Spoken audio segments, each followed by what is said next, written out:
మీ business ఏదైనా మీ ఊర్లో promotion చేయాలంటే అది సుమన్ టీవీతోనే సాధ్యం. ఇప్పుడే సంప్రదించండి. కూటమి ప్రభుత్వం అధికారంలోకి వచ్చి దాదాపు 1.5 సంవత్సరం కావస్తుంది. ఈ 1.5 సంవత్సరంలో కూడా ఆంధ్రప్రదేశ్లో ఈ కూటమి ప్రభుత్వం వచ్చిన తర్వాత గౌరవ ముఖ్యమంత్రి వారు నారా చంద్రబాబు నాయుడు గారు కావచ్చు, ఉప ముఖ్యమంత్రి పవన్ కళ్యాణ్ గారు కావచ్చు, యువనేత నారా లోకేష్ బాబు గారు కావచ్చు, పలమనేరు తీసుకుంటుంటే గౌరవ శాసనసభ్యులు పెద్దలు అమర్నాథ్ రెడ్డి కావచ్చు, వీళ్ళంతా కూడా రాష్ట్రాన్ని వాళ్ళు పలమనేరు నియోజకవర్గాన్ని మన అమరన్న గారు ఎలా అభివృద్ధి చేయాలా అనేసి వీళ్ళు చేసిన దరిద్రపు పాలనని ఈరోజు మళ్ళీ గాడిలో పెట్టాలంటే వాళ్ళ తల ప్రాణం తోక్కొస్తూ ఉంది. దీంట్లో ఉంటారు సెంట్రల్లో గౌరవ ప్రధానమంత్రి గారు నరేంద్ర మోడీ గారి ఆశీస్సులతో ఈరోజు రాష్ట్రము ఈ 1.5 సంవత్సరంలోనే ఎంత అభివృద్ధి చెందిందో విజ్ఞులు, చదువుకున్న వాళ్ళు, ఉన్నత వర్గాలంతా కూడా పేద బడుగు బలహీన అంతా కూడా ఆలోచన చేస్తున్నారు. ఆ మూమెంట్లో ఈరోజు ఆంధ్రప్రదేశ్ ఎంతో అభివృద్ధిలో ముందుకు పోతా ఉంది. ఎందుకంటే వీళ్ళు 5 ఏళ్ళు చేసిన అవినీతి అరాచక పాలన, కనీసం ఉద్యోగులకు జీతాలు లేకుండా, కనీసం పెన్షన్ లేకుండా హతపాలను తొక్కేసిన ఆంధ్రప్రదేశ్ని అభివృద్ధి దిశగా ఈరోజు పెద్ద పెద్ద మన నాయకులు తీసుకెళ్తా ఉంటే అది చూసి ఓర్చుకోలేని మన పలమనేరులోనే అంతా ప్రబుద్ధులే, మాట్లాడేదంతా శ్రీరంగ నీతులే. 2019 ముందు ఎన్నికలప్పుడు ఇదే జగన్మోహన్ రెడ్డి గారు పలమనేరుకు వచ్చినప్పుడు మాజీ ఎమ్మెల్యే అయినట్టు వెంకటేశ్వర గారు ఇక్కడ మీటింగ్ పెట్టినప్పుడు బ్రహ్మాండంగా మాట్లాడారు. గంగన్ చెరువు, పెద్ద చెరువు, పలమనేరుకి ఇంటింటికి ట్యాపు, ప్రతి ఒక్కరికి ఇల్లు, ఇవిని ఈ 5 సంవత్సరాల్లో మీరు ఏదైతే అడిగినారో శ్వేతపత్రము, పలమనేరుకు ఒక మంచి అభివృద్ధి ఒకటి చేసిన దాఖలాలు మీకు ఉన్నాయా? చెప్పుకునేకి ఏమైనా ఉందా?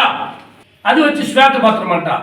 కొన్ని రోజులుంటే మీ పర్సనల్ శ్వేతపత్రాలు అన్నీ అధికారుల ద్వారా వాళ్ళే రిలీజ్ చేస్తారు. మీరు వార్ 1 సైడ్ అంటున్నారు కదా, బ్రహ్మాండంగా వార్ 1 సైడే చేస్తాము. వార్ 1 సైడ్ ఈసారి జరిగేది. మీరు అంటారు 26 గెలిచేసి వైఎస్ఆర్సీపీ జెండా ఎగరేద్దామంటారు కదా. ఇక్కడ ఉండేది కూటమి ప్రభుత్వం. 4 కాలాల పాటు చల్లగా ఆంధ్రప్రదేశ్ని ముందుకు తీసుకునే దాంట్లో ఇంకా 15 కాదు 20 ఏళ్ళు కూటమి ప్రభుత్వమే అధికారంలోకి ఉంటుంది. యువతని భ్రష్టు పట్టించింది మీరు కదా, గంజాయి మధ్యలో దింపింది మీరు కదా. టెట్రా ప్యాకెట్లు ఈ రోజు మీదేదైతే వాటర్ ఉన్నదో ఆ వాటర్ అంతా ప్రతి ఇంటికాడ టెట్రా ప్యాకెట్లు గుర్తులేదా? అదే మా మీద చెప్తున్నారు. ఈరోజు మదనపల్లి రోడ్ని ఇల్లీగల్ యాక్టివిస్ట్ అంతా తయారు చేసిన మీద పీస్ఫుల్గా ఉన్న ఏరియా అంత పనులు పాడు చేసుకున్న ఎస్టేట్లో కొలుములు మంచి చెడ్డ పాపము దానంతా సర్వనాశనం అయిపోయి అదంతా మదనపల్లి రోడ్ని భ్రష్టు పట్టించింది గౌరవ మాజీ చైర్పర్సన్ భర్త ఏం కాదా? మీకు ఇప్పుడు కూడా చెప్తున్నా, ఎవరైతే చిట్టా అంటే ఊరికే మేకపోతే గాంధీంపులకి భయపడే వాళ్ళు ఎవరు లేరు. మేమంతా పులి గాంధీంపులో ఇదే పద్ధతిలో మేము ఉన్నాము. మీరు చిట్టా ఏమన్నా ఉంటే ఇప్పండి. ఇక్కడ ఎవరు భయపడి వచ్చుపోసుకున్నాడు ఎవడులా. పలమనేరు అభివృద్ధే అమరన్న గారు తెలుగుదేశం పార్టీ మా యొక్క ధ్యేయం. మీలాగా బ్రాండ్ పలమనేరు రావాలా, స్వచ్ఛ పలమనేరు రావాలా, మీలాగా కంపు కొట్టించిన పలమనేరు వద్దు. మీరు వద్దు, మీ దళితుల పాలన వద్దు. మీరు అవసరమేలా స్వచ్ఛతగా వస్తుంది, అభివృద్ధి ఉంటుంది, ప్రజలు బాగుండాలి, మనమంతా బాగుండాలని తెలియజేసుకుంటాం. జై హింద్. ఏ రోజు మీరు ప్రతిపక్షంలో కానీ అధికారంలో కానీ డైరెక్ట్ ఎలక్షన్లో పార్టిసిపేట్ చేయని వ్యక్తి ఎవరు రావాలంటే అది మీరే. ఏ రోజైనా పార్టిసిపేట్ చేశారా మీరు కూడా మా అంతే. ఎట్లా ఎలక్షన్ ముందే మీరు అధికారంలో ఉన్నారు, మేము ప్రతిపక్షంలో ఉన్నాం. పలమనేరు మున్సిపాలిటీలో మెజార్టీ తెస్తాము అంటే ఆ రోజు మీరు చాలా నవ్వారు, హేళన చేశారు. తెచ్చామా లేదా తెప్పించామా చూసారు కదా అనేసి ఈ సభాముఖంగా తెలియజేసుకుంటున్నా. దమ్ము ధైర్యం ఉంటే ఈసారి కానీ మున్సిపాలిటీలో మీరు కానీ చైర్మన్ అయితే, నువ్వైనా ఇంకోరైనా చైర్మన్ అయితే నేను ఆ రోజు గుంట గీసుకుంటాననేసి సవాల్ చేస్తున్నాను. లేదు అంటే మీరు గీసుకుంటారా? దమ్ముందా మీకే? దీనికి సమాధానం చెప్పండి. ఏదైతే మీరు చిట్టాలు ఇప్పుతారో చిట్టిగా ఇప్పమనేసి తెలియజేసుకుంటున్నాను. ఇంకో ఆయన మొత్తమే 2014 నుండి 2019 వరకు ఎలకలు చంపేశారంట. 2014 నుంచి 2019 వరకు ఏముంది ఆయన ఉండేది బోర్డులో? మీరే కదా. మీరే కదా చైర్మన్ గా ఉండింది. అంటే మీ ఎలకలు మీరే చంపేసి అవునులే, ఆ ఎలకలు చంపేసి మళ్ళీ పందికొక్కలుగా తయారైనారు, అంతే కదా.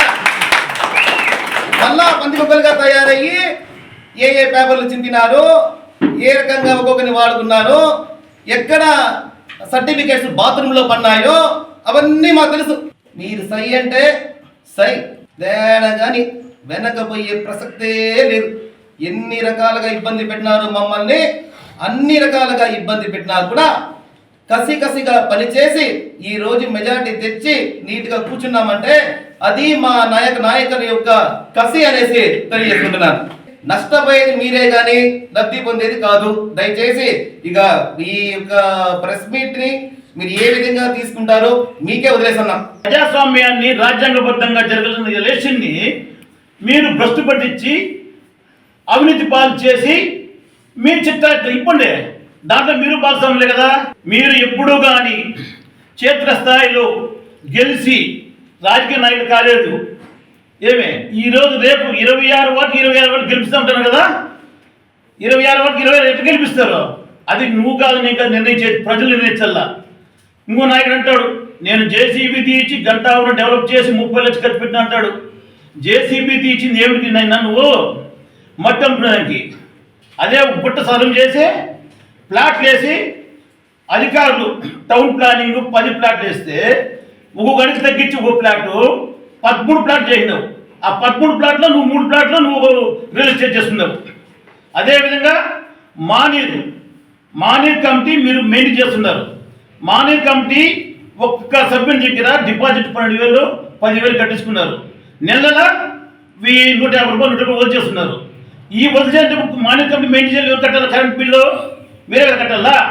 అది మన మున్సిపల్ ఆఫీస్ నుంచి అకౌంట్ నుంచి 9 లక్షల రూపాయలు మానీర్ కరెంట్ బిల్ కట్టించినారు. ఈ డబ్బులంతా కరెంట్ బిల్ ఏమైంది, డిపాజిట్ డబ్బులు ఏమైంది, ఇవంతా మీరు తినలేదా? 30 లక్షలు ఖర్చు, ఇవంతా ఈ 30 లక్షలు ఇవే కదా. కాబట్టి ఏదైనా మాట్లాడేటప్పుడు ఏం జరుగుతుంది, మనమేమి గురిగింజ కింద నలుపు తిందండి గురిగింజకి, అట్లా మీరు సత్యాచరణ మాట సత్యాలు చెప్తారు. ఇవన్నీ తెలుసుకొని మాట్లాడితే బాగుంటుందని మేము కోరుకుంటాం. జై హింద్. ఇల్లు స్థలాల గురించి 16 నెలలుగా అక్కడ ఇన్ఛార్జీలు ఏమేమి చేస్తున్నారని మాట్లాడినాడు. రెవెన్యూ సిబ్బంది అలాగే మున్సిపాలిటీ సిబ్బంది డోర్ టు డోర్ వెళ్ళి అక్కడ ప్రతి ఒక్క ఇంటి పట్టాని చెక్ చేస్తే ఎన్ని దొంగ పట్టాలు తేలినాయో రికార్డుతో సహా ఫైల్ ఉండదు. ఇక్కడ ఆ ఫైల్ని ఎత్తుకొని వచ్చి అమరన్నకు చూపిస్తే అమరన్న వచ్చేసి పాపం ఏదో పేదవాళ్ళు కడిపెందుకు కొట్టేది, కట్టుకున్న వాళ్ళు వదిలేయండా అని చెప్పినాడు. ఎత్తినారంటే ఆ దొంగ పట్టాలు జైలుకి కంపల్సరీ నువ్వు పోతావు. నువ్వు పోయేది కాకుండా నీ వెనకాల చేసినారు చూడు, వాళ్ళని కూడా తీసుకుపోతావు.